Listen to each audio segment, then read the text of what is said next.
So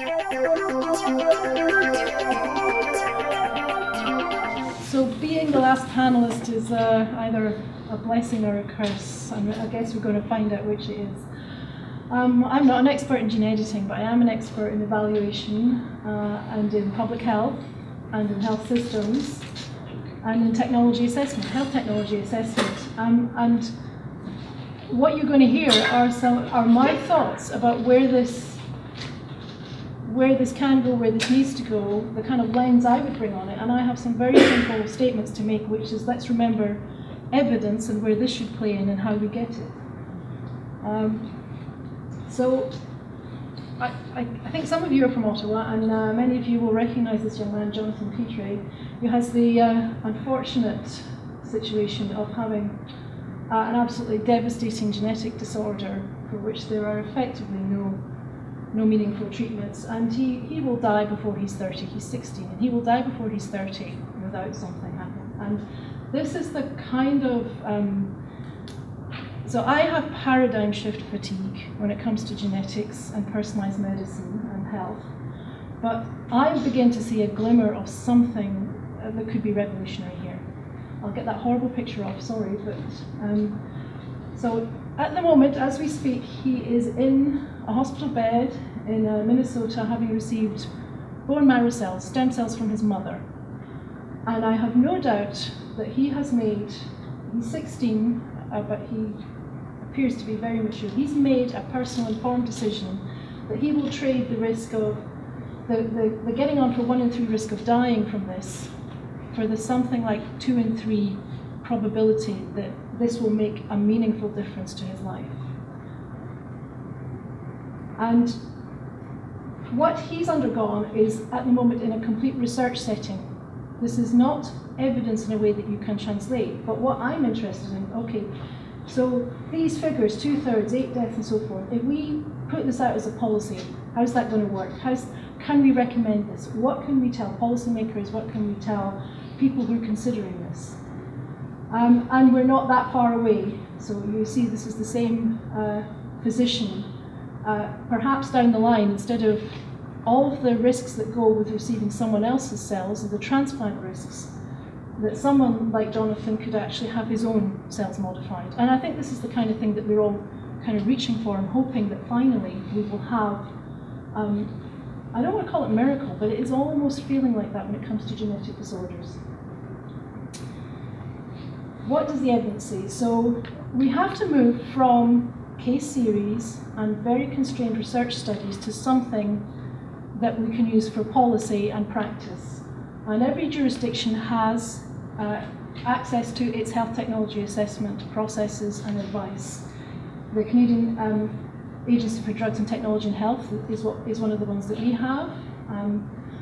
And the building blocks, and this is getting really kind of simple to me, the building blocks of evidence are trials, the closest that you can get to this model. Now, I'm not going to pretend in any way that designing rigorous comparative clinical trials in this area is going to be easy, but it's the kind of thing we're going to need to do. And what we always need to be doing, let's move away from the specific example to the general question, which is we should always be comparing the new thing against the best that we currently have. It's always incremental, it's marginal. It's about how much more do we get from it. It's about how do the harms compare and how do the costs compare in a global sense. And you want that clinical detachment. You do not want the champions doing this. They need to develop this technology, but what we want are people who are capable of standing back and designing the most rigorous trials that we can have, the best assessments, and quantify, get the numbers and numbers that stand up. And I'm going to come back to this question of outcomes because it's one of the big points I want to make, but how do we judge and who judges what counts as effectiveness? I felt I had to say this. Some people get this, some people don't, but we don't always know. We're not always right. For decades we thought hormone replacement therapy in postmenopausal women was beneficial, and then, definitive trials showed actually no. Not only maybe wasn't it working the way we wanted, it could cause harm. We cannot assume that because we want something to work, that it does what we think. And all I'm going to say specifically is that for gene editing, my reading of it so far is that signals are going up that it looks like it could do good things, but it looks like it could do potentially unanticipated things. So there's no reason to think it would not have risks or harms. And when we do this kind of thing, it's not just about the sort of technology as an idea or in the abstract, it's the way that we deliver it. So we may have really great, something that's actually very safe in a genetic sense, but if people have to have immunosuppression in order to have stem cell transplants, that will be part of the package, and those will be risks that are carried, and they may be nothing to do with the inherent technology that we're looking at. So we have to have a holistic evaluation.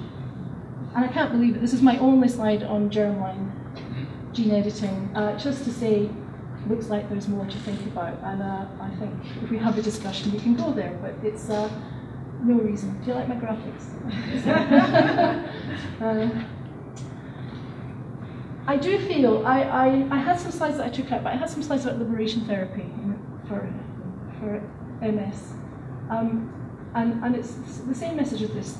The more devastating the conditions we're dealing with, the more that they affect people's lives, shorten their lives, affect quality of life, the less that we have effective interventions, the more emotion there is there, and the more that you need that clear-headed evaluation, the more you need the ability to stand back from it and not get wrapped up in the optimism and the hope.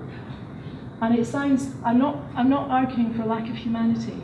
I'm actually saying health systems, health policy, practitioners, patients, families, populations are best served by being able to stand back and separate yourself from the hype. Outcomes, benefits, harms, costs. This is something that has been close to my heart for many years. Who gets to decide what is effectiveness? Who gets to decide what is a benefit that counts? Who gets to prioritize these? This is a sort of, perhaps a philosophical, ethical discussion, but it's also, these are the things that get measured, they get turned into things that get measured, and what gets measured and what gets reported becomes the evidence, and what doesn't get measured is nowhere. So what we decide to count really matters. Pascal Lou is one of my, I'm not a groupie of hers, because I have to, but she has written many things over the years about how technology assessment is a social exercise, it's a socio-political exercise. So we can design trials that measure outcomes in terms of molecular change, biomarkers, clinical changes, but what about psychological impacts, family impacts? What about the effect that we might have on acceptance of disability? These are all the gamut of technology assessment. It's a social societal judgment. And finally, a point I do want to make is, particularly in genetics, now I realise that these technologies are not just going to be used in the field of genetics. They have applications in, across the board. But when it comes to genetics, as a clinical discipline, as a clinical specialty, it is, to my observation, the interplay between research and clinical application is a very fine line. And I think there are very good reasons for that, and it's not a bad one. So historically, there's been this interplay. There's been a much less of a separation between research and practice. But we actually have to make sure that we do separate these, and we understand this is research, this is practice, this is evidence, and if we're going to make recommendations that apply to everyone, including those 8 out of 30 who are destined to die, we better be sure that we actually have those numbers right. Thank you.